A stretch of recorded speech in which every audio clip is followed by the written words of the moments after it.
자, 여러분 반갑습니다. 오늘 제 36교시 46번째 배임은 어떻게 하는 것인가. 전에 우리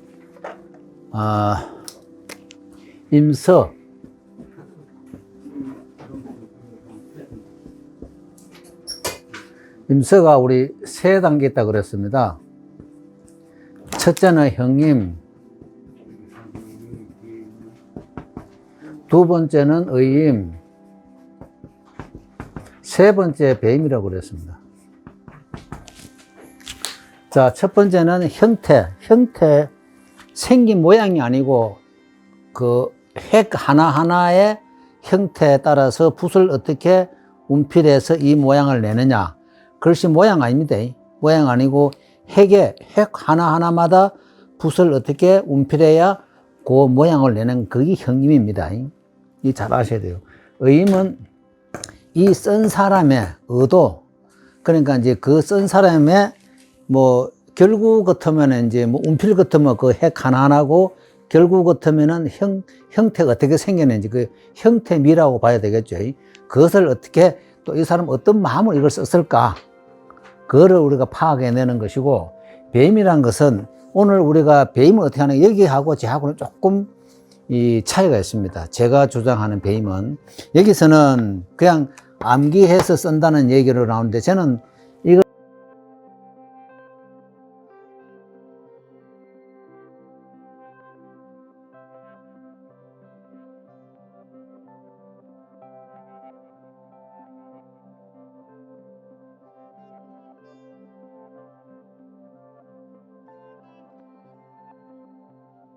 배임이 뭐냐면은 내가 공부한 것을 내가 소화를 해서 다른 것으로 만들어내는 것을 저는 배임이라고 봅니다.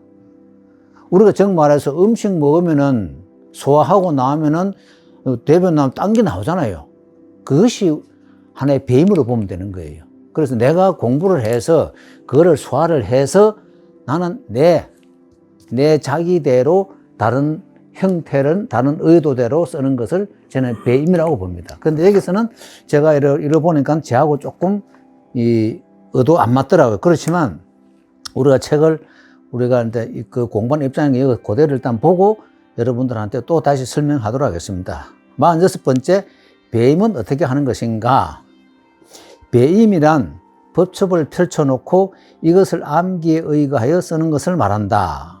그리고 이건 이제 저하고 조금 차이가 있습니다. 배임은 글씨를 쓰는 사람의 단련과 기억력의 증강에는 도움이 되지만 독첩과 임첩을 할 때만큼 진솔을 하지는 않다. 만약 독첩이나 임첩을 할 때 주의력을 집중시키지 않는다면 점과 핵, 결구 혹은 용필 등을 정확하게 익힐 수 없기 때문에 배임을 할 때 엉망이 되어 효과를 얻을 수 없다. 자, 여기서 이제 우리가 만약 독첩이나 임첩할 때 주의를 집중시키지 않는다면 이 말은 뭐냐면은, 독첩은 우리가 법첩을 읽는 걸 했잖아요. 임첩은 보고 쓰는 거. 이거는 이제 이 양반 주장하는 배임은 내가 그 법첩을 내가 덮어놓고 내 생각에 의해서, 기억에 의해서 쓰는 걸 이 양반은 얘기한단 말이에요, 배임은. 그래서, 이제 독첩이나 임첩할 때 주의를 집중시키지 않는다면은 점과 핵, 결구 혹은 용필을 정확하게 익힐 수 없다, 이래 얘기했거든요. 그래서 우리가 독첩할 때 하고, 그 다음에 이제 그 임첩할 때, 임서할 때 하고 보다는 이게 배임이 그걸 정확하게 하지 않으면 이건 엉망이 될 수 있다는 얘기죠. 왜냐면은, 그러니까 만약에 뭐 한 법첩 그 한 페이지를 한 서너 번 쓰고 엎어놓고 써라, 그거는 쓸 수가 없거든요, 실질적으로. 젊은 애들 뭐 천재 같으면 몰라도. 그렇지만 우리가 지금 여러분들이 그 100번 학습하기 때문에 책 덮어놓고 한지 여러분 한 70번 정도, 70번 가면 책 덮어놓고 다 쓸 수 있을 겁니다. 예, 다 쓸 수 있을 거예요. 근데 전 여러분들 100번 쓸 때 우리가 이제 한자를 48번 쓰잖아요. 그죠? 한자를 가지고 48번 쓰면은 거의 다 기억이 다 됩니다. 그래가지고 이제 전체 쓸 때는 자꾸 저는 법첩 보고 쓰지 말고 쓰고 법첩 보고 맞춰라 하거든요. 기억에 의해서 먼저 쓰고, 그리고 법첩 보고 맞춰보면은 딱 드러납니다. 근데 법첩 보고 자꾸 여러분 이제 글 한자 쓸 때 쓸 때마다 머리를 몇 번 회전하느냐에 따라서 이거는 그 습관이 돼버려요. 알고 있으면서도 눈이 이래 왔다 갔다 하거든요. 그래서 여러분들이 법첩을 임수할 때는 정말 기억에 의해서 쓰고 한자 할 때는 하나 이제 봐야 파악되잖아요. 그래 하고 난 다음에 전체 쓸 때는 써놓고 법첩하고 맞추는 게 참 좋습니다. 자, 그러므로 평소에 많이 보고 다간, 많이 읽고 다독, 많이 생각하고 다사, 많이 검사하고 다검사, 많이 대조하고 세밀하게 관찰하고 힘써 암송하고 이렇게 하여 묵묵히 쓸 때 절반의 성공과 2배 효과를 얻을 수 있다. 이건 딱 맞는 말이에요. 우리 옛날에 한문서당에 가면은 뭐라 그럽니까? 무조건 막 읽으라 하잖아요. 이유 없이 막 읽으라 하잖아요. 이건 제가 여러분들한테 정말 제가 자꾸 그 불교에 해서 그렇지만 불교에서는 이게 선과 참선과 염불이 있습니다. 그 보통 2가지를 이제 대표적으로 꼽거든요. 참선은 그냥 이제 뭐 우리가 흔히 하는 묵상도 있고 다 있겠지만 참선하고 염불은 계속 경을 읽는 거거든요. 그런데 그게 신기한 게요. 제가 요즘 전에는 제가 주로 참선을 하다가 요새는 주로 연불을 많이 하거든요. 그 연불 해보면은 신기한 게, 천수경도 2000자 넘거든요. 천수경 전체가. 그냥 책 안 보고도 그냥 몸에서 바로 나옵니다, 계속. 나는 그냥 입에서 나와요. 그래서 제가 느는 게, 이것이 우리 서예, 우리 반복 학습하는 것과 똑같구나. 계속 하다 보면은 그냥 붓이 그냥 가요. 제가 전에 말씀드렸잖아요. 종이 이만한 거 펴놓고 뭐 시를 하나 쓴다. 칸 안 접습니다. 그냥 붓 가면 붓이지가 크기를 정해 가요. 그 신기해요. 그리고 다 쏘고 나면 딱 맞아요. 제가 전에 몇 년 전에 우리 그 출품하라 해가지고 초서 천자문을 27지 4장 했었죠? 4장에 5장, 4장 있고, 4장 맞아요. 4장을 썼는데, 그냥 이래 이제 밑줄만 껐어요. 대강, 이래 뭐, 어느 정도 이제 연필 갖고 대강 꺼놓고, 그냥 붓대 썼어요. 마지막에 가니까 한 서너 자가 조금 이 글자 부족하더라고요. 그래 조금 붙여 썼는데, 저도 깜짝 놀란 거예요. 어떻게 붓이지가 이렇게 맞춰가냐 이거지, 크기를. 그리고 글자 뭡니까, 한 장에 글자 수도 안 실었어요. 붓 네가 알아서 해라 이러고 그거 딱 쓰시더라고. 그래서 정말 이거는요, 이 반복 학습에는 방법이 없습니다. 자, 동기창은, 동기창 이분은 원래 화가입니다. 동기창 이분은, 이분 그림 좋습니다. 중국의 문인화의 이 동기창이 시조라 봐도 됩니다. 그만큼 남종하의 시조인가 그래요. 동기창 이분 유명합니다. 글도 참 좋고, 우리 지금 동기창, 명청대, 청대, 하소기, 오창석, 제백석, 금농, 이 유명 기라상 같은 거 전부 다 화가입니다. 화가인데 글씨가 그렇게 좋아요. 정말 글 좋거든요. 그 다음에 미불도 그림이 얼마나 좋습니까? 제가 전에 상해, 중국 가면은 박물관이 있고 박물원이 있습니다. 상해 박물원, 남경도 박물원이 있는데, 박물원은 박물관보다 위입니다. 상해 박물원에 갔더니, 저는 어느 지역 가면 그 지역의 박물관은 꼭 들립니다. 그 여행할 때는 항시 박물관 일정부터 넣어놓고, 그부터 일 보고, 이제 다른 일 보거든요. 정말 박물관은 재밌거든요. 왜냐하면 중국에 이 역사가 그 안에 다 있잖아요. 그거 보면 정말 재밌거든요. 그게 이제 상해 박물관에 딱 갔더니 명청대의 그 문이나 서예를 전시하더라고. 제가 그때 문이나 한참 공부할 때거든요. 그가 문이나 보고 문이나 손 딱 놨습니다. 이거 내 할 부분이 아니다. 우리가 이제 도록 보는 거하고 이제 진품 보는 거가 틀립니다. 가보면 또 우리가 지금 법적 보는가가 비문 보면 또 틀립니다. 정말 기가 막히거든요.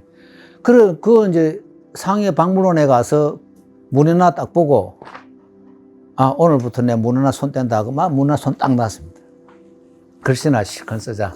그 다음에 각이나 실컷 하자 그랬는데, 하여튼 이 동기창, 이분 그 다음에 금농, 이런 분들 그림 보면 기가 막힙니다. 어떻게 사람이 이렇게 했지 할 정도예요. 사람의 능력을 뛰어넘는 전부 다 작품들. 오창석이도 마찬가지고. 오창석이 그 상해 갔더니 오창석 기념관이 있는데, 거기 이제 갔더니 오창석이 4대 손자가, 네 번째 손자가 오월입니다. 이름이. 오월인데, 그분이 거기 이제 박물관 관장하고 있더라고요. 그래서 내가 한국서 받고 우리 선생님이 함자 되고 제자라니까 정말 깍듯이 대해주더라고요. 그래, 그거 갔더니 이제 미개봉 작품전을 마친 것 하고 있더라고요. 그래, 그거 이제 정말 보면요. 야, 어떻게 인간이 이렇게 할 수 있지 할 정도입니다. 진품 보면 기가 막히거든요. 그래서 그때 간 기억이 있는데, 하여튼 이 동기창 이분도 이 행서가 참 좋습니다. 행초가 정말 좋습니다. 동기창은 말하기를 내가 난정서를 배울 때 필의로 배임을 하였지만, 필의입니다. 그 이제 그러니까 필의가 뭡니까? 왕이지 난정서의 글씨의 필의입니다. 배임을 하였지만 옛날 고비에 대하여서는 이것을 흉내도 내지 아니하였다라고 하였다. 이러한 경험은 글씨를 배우는 사람에게 참고가 될 것이다. 자, 이제 고비에 대해서는 이것을 흉내도 내지 않았다는 말은, 그러니까 이 그대로 우리가 지금 이제 제일 우리 예술이 하는 사람 제일 문제가 뭡니까? 선생 따라가는 거잖아요. 선생과 똑같이. 그게 제일 폐단입니다. 우리나라, 어느 나라는 마찬가지. 그렇지, 우리나라가 더 합니다. 중국은 그래도 선생 따라가는 그게 없어요. 자기 나름대로 하는데, 우리나라는 어느 해운장 가보면은 그걸 똑같습니다. 100명 해도. 자, 이외에 공임이라는 것도 꽤 권장할 만한 것이다. 이런 방법은 어떠한 조건의 제한도 받지 않는다. 이 공임이라는 것은 그냥 이 붓떡으로 쓰는 게 아니고 그냥 우리 손으로 이래 쓰는 걸 얘기합니다. 면전에 법첩이나 붓이나 먹이 없어도 자기가 평소에 법첩을 보고 임상 글씨들을 모래 위나 땅에나 무릎 위나 이불에나 배 위에나 기억에 의하여 쓰는 것이다. 옛 사람이나 현대 사람들은 이러한 방법으로 글씨를 연습하였다. 이건 저도 정말 많이 했습니다. 저는 이제 말씀드렸지만 제 이 오른쪽 주머니는 맨날 집어입니다. 맨날 이래 가면 이제 끄적끄적 글 쓰고 있거든요. 그리고 이걸 맨날 집었습니다. 주머니를. 그 다음 잠자기 전에 이제 이불에다 맨날 쓰고. 이게 이제 공임이거든요. 그리고 여러분들도 그냥 꼭 붓만 갖고 하는 것이 아니라 틈나면은 연필 갖고 써도 되잖아요. 연필 갖고 쓰면 분바사는 안 하지만 형태미는 거기서 공부할 수 있거든요. 아, 이래 생겼지 하고 이제 자꾸 기억에 더듬으면은 그것이 도움 엄청 많이 됩니다. 그래서, 여러분들 정말 이거 우리가 이제 임수하면서 늘 강조하는 게 입법, 이거 정말 여러분도 꼭 지켜야 됩니다. 출엄의법. 이게 왜 중요하냐면요. 입법유법이라는 것은 지금 우리가 법적 공부하는 걸 얘기합니다.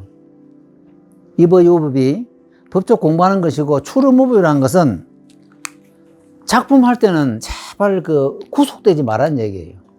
근데 출엄의법이라는 것은 내가 출엄의법을 이거 하지만 입법유법을 이제까지 공부를 해왔기 때문에 법을 벗어나지가 않습니다. 그러니까 출엄의법 한다니까 뭐 마음대로 쓰는 것 같다. 그게 절대 아니에요. 절대 그게 아니에요. 그래서 공부할 때는 여러분들 철저하게 하고, 정말 작품 쓸 때는 대강 해야 됩니다. 대강. 그냥 붓에 맡기면은 붓이 지금 알아서 합니다. 제가 요 밑에 호상한 별방에 석초필을 이래가지고 해놨길래 석초필 연구소를 하나 써달라더라고요. 그래서 오래됐으면 써달라는데, 이제 오늘 써다 줬는데, 어떻게 쓸까? 계속 하다가, 재령이씨 시조 할배선 피리로 그걸 그대로 써주고 왔거든요. 왜 그랬었냐. 붓은 이게 정성으로 또박 매야지 대가 매 되는 게 아니구나. 그래서 간판도 그렇게 딱 써줬거든요. 그래 써줬는데, 그래서 항상 앞으로 여러분들 무슨 작품도 써달라 하면은 어떻게 쓸까 맨날은 고민 좀 해야 됩니다. 고심해서 어떤 맛으로 쓸까, 어떻게 저 사람 성품에 어떻게 내가 해줄까, 그것을 염두에 두고 붓을 딱 들면 써집니다. 그래서 정말 이거 임서를 많이 하다 보면은 그냥 붙들고 아무 데나 무조건 써야 됩니다. 그리고, 우리 소설회장 예전까지 아직까지 연하장 한 장 못 보냈다는데 보내야 됩니다. 잘 쓰든 못 쓰든 하다 보면 늘어요. 늡니다. 그 다음에 작품도 어디 내라면 자꾸 내세요. 그걸 해야 늡니다. 아니면 평생 못 합니다. 왜? 내년에 나아지겠지. 내년 되면 또 눈이 이만큼 높아졌는데 또 안 되거든. 또 내년에 또 눈이 이만큼 높아졌는데 안 되는 거예요. 그러니까 그때 실력이 하고 대신에 정성으로 쓰면은 10년 뒤에 봐도 전혀 부끄럽지 않습니다. 글씨를. 지금 조금 전에 대강서시라고 했잖아. 네? 정성스럽게. 그게 정성이거든요. 구속이 아니고 그냥 마음 편하게 쓰는 게 정성이거든요. 마음 편하게 쓰는 게. 예. 아까 오늘 대강서라고 했잖아. 그러니까 그게 정성입니다. 우리 대강철저하게 그러잖아요. 정말 작품 할 때는 대강해야 됩니다. 대강하지만 정성으로 쓰면 됩니다. 그것이 작품이에요. 예. 내가 대강서로 써놨는데 뭐 하지 마십시오. 정성을 들여서. 자, 오늘 요것을 마치겠습니다. 고맙습니다.